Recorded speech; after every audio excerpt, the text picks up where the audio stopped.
क्या अयोध्या के बाद अब मथुरा में भी इतिहास खुद को दोहराने वाला है? क्या 9 तारीख को ब्रज की धरती पर कुछ बड़ा होने जा रहा है?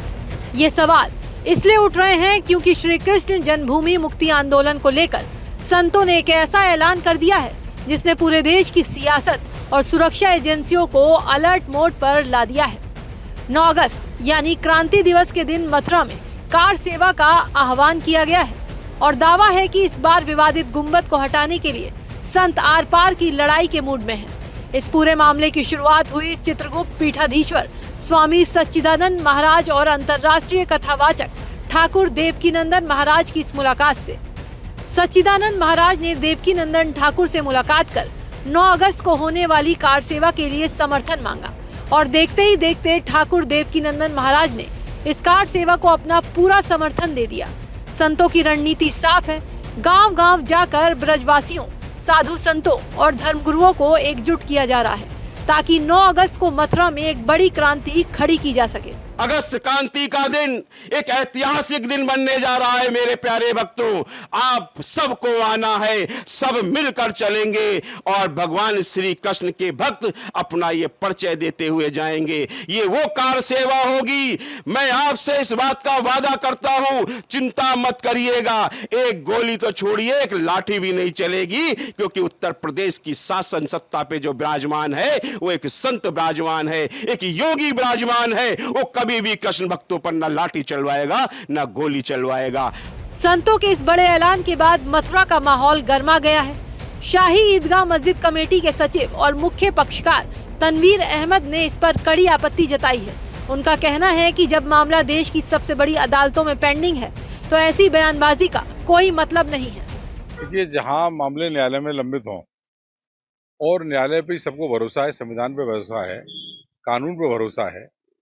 18 मुकदमे तो चल रहे हैं माननीय उच्च न्यायालय इलाहाबाद में और लगभग 10 के करीब एसएलपी वगैरह माननीय सुप्रीम कोर्ट में पेंडिंग है। तो जहां माननीय न्यायालय में मुकदमे लंबित हों तो वहां इस तरह की बयानबाजी नहीं होनी चाहिए। कानून पर सबको भरोसा रखना चाहिए और मथुरा का मामला बिल्कुल अलग है। लेकिन मुस्लिम पक्ष की इन दलीलों का संतों पर कोई असर होता दिख नहीं रहा। काली सेना के राष्ट्रीय अध्यक्ष स्वामी आनंद स्वरूप ने भी कह दिया है कि सभी संतों को एकजुट होकर उनका साथ देना चाहिए। भारत में 9 अगस्त क्रांति दिवस के रूप में मनाया जाता है और निश्चित रूप से अगर कृष्ण जन्मभूमि के लिए कोई क्रांति संतों के नेतृत्व में हो रही है तो सभी संतों को एकजुट होकर के उनका साथ देना चाहिए। हम सब भी उस कार सेवा में सम्मिलित होंगे, लेकिन बस एक ही है कि योगी जी ने उस कृष्ण मंदिर को बनाने की घोषणा की है। मुझे उम्मीद है कि तिथि की भी घोषणा 9 अगस्त के पहले यदि कर दें तो इस कार सेवा की जरूरत ही न पड़े, और नहीं तो प्रतीकात्मक रूप से जाकर के योगी जी को असहज नहीं करना चाहिए और प्रतीकात्मक रूप से कार सेवा करके यह संदेश देना चाहिए, क्योंकि अब मुस्लिम समाज भी ये चाहता है कि कृष्ण मंदिर भी बन करके इस समस्या का हमेशा के लिए समाधान हो और भारत में हिंदू मुस्लिम एकता कायम रहे। वहीं देश के सबसे बड़े संत संगठन अखिल भारतीय अखाड़ा परिषद के अध्यक्ष महंत रविंद्र पुरी ने सीधे शब्दों में देश के भक्तों को मथुरा कूच करने का आह्वान कर दिया है। उनका कहना है कि अभी नहीं तो कभी नहीं। देखिए, सब संतों ने आह्वान किया है कि चलो मथुरा चलें और हम सबका प्रयास है मथुरा चलेंगे और हमारा मंदिर वहाँ बनना है, उसको बना के रहेंगे।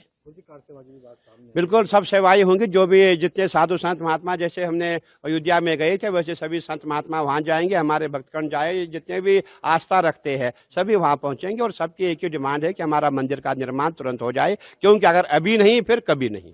बता दें कि मथुरा में हिंदू पक्ष की ओर से दायर याचिकाओं में शाही ईदगाह मस्जिद को हटाने और विवादित जमीन पर अधिकार की मांग की गई है। ये मामला कोर्ट में काफी वक्त से चल रहा है, लेकिन इस बीच संतों के इस ऐलान से हलचल तेज हो गई है। तो एक तरफ 9 अगस्त को कार सेवा की तैयारी है तो दूसरी तरफ कानून और संविधान की दुहाई है। अब देखना ये होगा कि प्रशासन इस संवेदनशील माहौल को कैसे संभालता है और क्या वाकई 9 अगस्त को मथुरा में कोई नया इतिहास लिखा जाएगा। मथुरा से जुड़ी हर बड़ी अपडेट के लिए आप जुड़े रहिए हमारे साथ।